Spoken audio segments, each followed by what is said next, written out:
الاهلي يفوز على فاركو 4-1 في مباراة مهمة. هل قدم الاهلي عرض مبهر امام فاركو؟ عندنا اسئلة كتير جدا جدا هنجاوب عليها في الفيديو. من حقك ان انت تتفرج على واحد زملكاوي بيتكلم على الاهلي عشان يطلع لك حاجات الاهلاوية مش هيطلعوها. ما تنساش تشترك في القناه وتفعل زر الجرس، مهم جدا جدا. وتعالوا نخش في الموضوع على طول، وهسألك سؤال لازم تجاوب عليه في الكومنتات. من هو افضل لاعب في الاهلي اليوم امام فاركو؟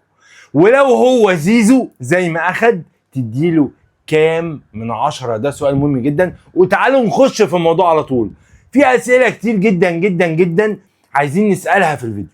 في مكاسب مهمه جدا جدا جدا غير ال3 نقط، لان على الورق الاهلي ياخد 3 نقط عادي جدا، بس هل في مكاسب عظيمه مع ال3 نقط؟ هو ده المطلوب من لاعبي الاهلي. الانبهار في فرقه فيها تريزيجيه وزيزو وبن شرقي ومحمد شريف ومحمد علي بن رمضان. ده دول بس كده لو لعبوا خماسي يكسبوا 20-0. ده مهم جدا. دفاع الاهلي ده مهم جدا جدا. نص ملعب الاهلي، هل نص ملعب الاهلي في غياب امام عاشور هو مميز ام يفتقد لامام عاشور واحد من اهم اللعيبه في الاهلي؟ طيب تعالوا نخش في التشكيل. عندنا اسئله عايز اجاوب عليها. اهداف زيزو، ايه رايك في اهداف زيزو؟ ايه رايي انا كزملكاوي في اهداف زيزو؟ محمد علي بن رمضان عايز اتكلم عليه. شوبير وخطأ، عايز اتكلم على شوبير وخطأه. محمد هاني 2 اسيست وطرد.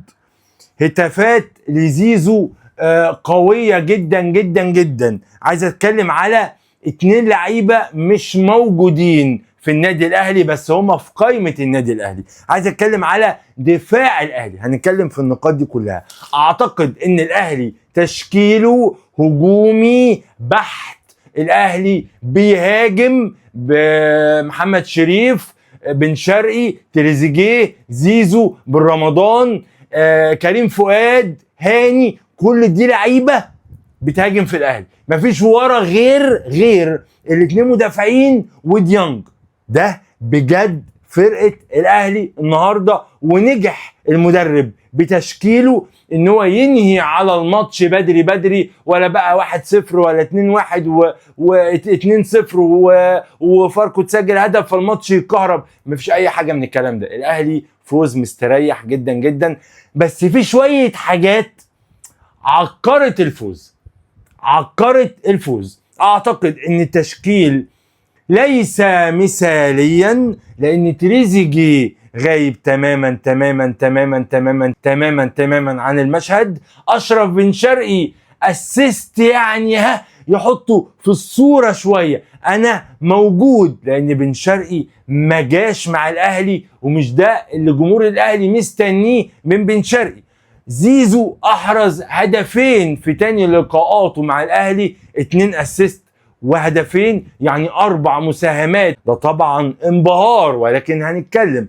اعتقد ان التشكيل، اعتقد ان الاهلي محتاج لاعب 10 وزيزو يلعب وينج، لان في ماتشات العمق هيبقى مقفول. زيزو مش هيعمل اي حاجة. زيزو قوته على الاطراف وعلى الجانب الايمن، ولكن هو بيلعب 10 علشان في تريزيجيه وفي بن شرقي وفي طاهر على الدكه وفي الشحات ما جاش، مش موجود. فاعتقد ان التشكيل ناقصه لاعب ال10 ده امام عاشور وبن رمضان. اتفرج على الاثنين دول مع بعض، قدامهم بن شرقي بقى، تريزيجيه، زيزو مع طاهر، هيعملوا ايه؟ هيكسروا الدنيا. اعتقد خط الدفاع كريم فؤاد وهاني على الاطراف كويسين. نص الملعب ديانج بيعود اساسي على حساب احمد رضا. ديانج قوة كبيرة جدا جدا في النادي الاهلي. لما خرج الاهلي اتهز شوية ودخل في جون. مين بيلعب جنب ديانج؟ محمد علي بن رمضان. هو بيعمل حاجات مبهرة، ولكن مجهوده، هل مجهود وافر ولا لا؟ لان امام عاشور مجهوده وافر، فمين هيلعب على مين؟ لان واحد فيهم بس المفروض هو اللي يلعب. فده مهم جدا. قدام اعتقد ان تريزيجيه على الشمال افضل من اليمين. طب بن شرقي هنحطه فين؟ طب هنقعده على الدكه؟ ما ينفعش، هيقولوا ان صفقه فاشله. طيب خلاص، لعب بن شرقي وتريزيجيه وزيزو مع بعض، زيزو ما يخرجش من الملعب. بن شرقي لعب تقريبا الماتش كله، تريزيجيه هو اللي بيتضحى بيه اول واحد حتى الماتش اللي فات. ده تشكيل الاهلي، ومحمد شريف سجل وجراديشار سجل. اذا الاثنين مهاجمين بتوع الاهلي كويسين. اذا الاثنين مهاجمين بتوع الاهلي يعني مش منافس بتلعبوا فاركو، ولكن الاثنين سجلوا اهداف، انت عايز ايه تاني؟ طيب يعني كاداء فرقه الاهلي وهي بتلعب فاركو المنتهي خالص في بدايه الدوري، اداء كم من 10؟ 5 من 10، 4-1 و5 من 10.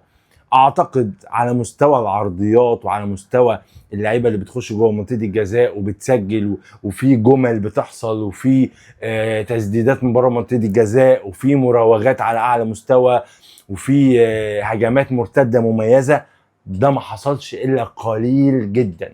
الهجمات المرتده في الاهلي سيئه جدا جدا جدا، والاهلي بيعمل هجمه مرتده بعشوائيه وبتتقطع وبيباصوا غلط وبيعملوا كل حاجه غلط. تسديد من بره منطقه الجزاء، دور كده مين سدد من بره منطقه الجزاء غير تسديده محمد علي بن رمضان وديانج شاط واحده من فوق. في حاجه تاني مبهره كتسديد من بره منطقه الجزاء؟ مفيش. طيب زيزو سيبك من الهدفين، رقص، عمل كور مميزه، عمل حاجات مبهره في ارض الملعب ابهرت الناس وعملوا كده ايه ده زي هدف محمد شحاته مثلا؟ لا. طب تريزيجيه عمل شيء يذكر؟ لا. طب بن شرقي باستثناء الاسيست عمل اي حاجه في الماتش؟ عمل شاط كوره، هو شاط كوره تقريبا بدماغه، تقريبا كانت اسيست زيزو تقريبا على حد علمي تقريبا، لكن بن شرقي كمجمل مستوى قليل شويه. اعتقد المميز في لاعبي الاهلي هو محمد علي بن رمضان، اللي بيعمل حاجات مبهر بالنسبه لي، بس مجهوده قليل، وطول الماتش بيجي كوره و10 لا. ده اعتقد فرقه الاهلي اللي مفيش كلام كتير جدا، لان فاركو فرقه ضعيفه جدا جدا وعندها حارس سيء جدا جدا جدا ويسأل على بعض الاهداف. طيب عايزين نجاوب على الاسئله دي.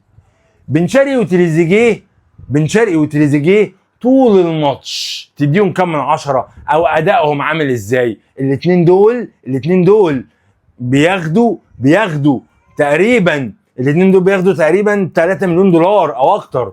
اعتقد ان كاداء للاثنين لعيبه دول ما اديهمش 4 من 10. 4 من 10 ما تديهمش 4 من 10. مفيش متعه في مستواهم. تريزيجيه ما جاش. نخش على النقطه الثانيه، اهداف زيزو. هسأل سؤال والناس تجاوب عليه في الكومنتات، الاسيست احلى ولا الهدف؟ ايه ده؟ اول مره حد يسالني السؤال ده. ايه الاسيست احلى ولا الهدف؟ الاسيست. كرة بن رمضان واللفه والرفعه لزيزو اللي في حته قصيره جدا احلى من الهدف. ترقيصه بن شرقي لزيزو وبن شرقي عمل كل حاجه وقشرها له احلى من الهدف. اذا هم هدفين للثقه، ولكن كانبهار ما انبهرتش باهداف زيزو وادائه مع الاهلي حتى الان. بن رمضان هو اللاعب الممتع، وحط تحت كلمه الممتع دي كذا خط، لان المتعه في الاهلي كلاعب مايسترو قليله جدا جدا. شوبير هو خطأ، اعتقد خطأ من مين في هدف فاركو؟ من مصطفى شوبير. محمد هاني مرجعها بدماغه، الكرة خارجة بره عادي جدا جدا، اسيبها، النتيجة 4-0 والدنيا هادية، اسيبها عادي جدا ركنية، فالدنيا مش متأزمة. شوبير هو سبب الهدف بنسبة 100%، ده مهم جدا. محمد هاني، اعتقد ان محمد هاني من اللعيبة اللي حظها سيء، لما بيعمل حاجة بيحصل عليه شويه تراب، او عارف لما تحط على التورته كده شويه تراب، ده عمل حاجه جميله واتطرد.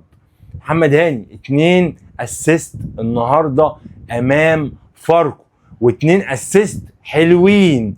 الاسيست الثاني جراديشار ممتع. اعتقد ان محمد هاني من اللعيبه المميزه، ولكن دفاعيا الاهلي هيبقى عنده مشاكل، لان في لعيبه كتير جدا جدا ما بترجعش تدافع.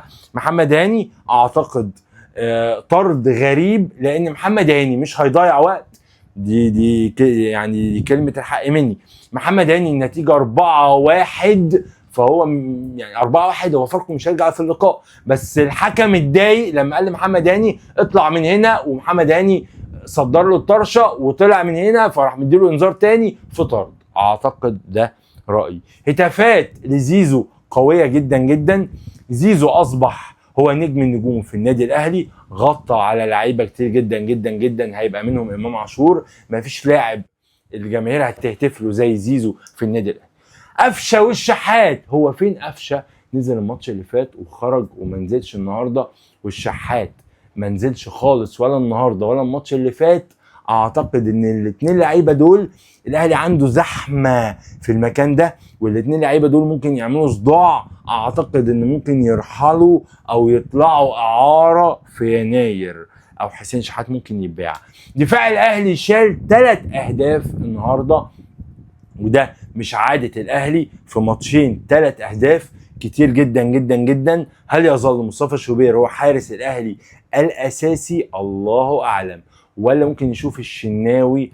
الله اعلم. من وجهة نظري كلاعب عمل مستوى فوق الجيد في الاهلي، فوق الجيد في الاهلي، جيد جدا مثلا، اعتقد محمد علي بن رمضان، اعتقد ديانج وزيزو، عشان اكيد احرز هدفين، فيعني عشان الاهلاويه ما يزعلوش.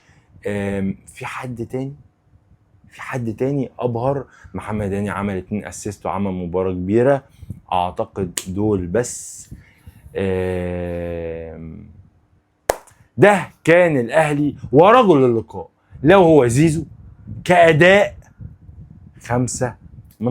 هذا كل ما يدعي الفيديو. لايك مهم جدا جدا، وتظهروا في الكومنتات، واشتركوا في القناه مهم جدا جدا، وفعلوا زر الجرس مهم جدا جدا. ويا رب اكون قلت كلمتين عجبوك. سلام.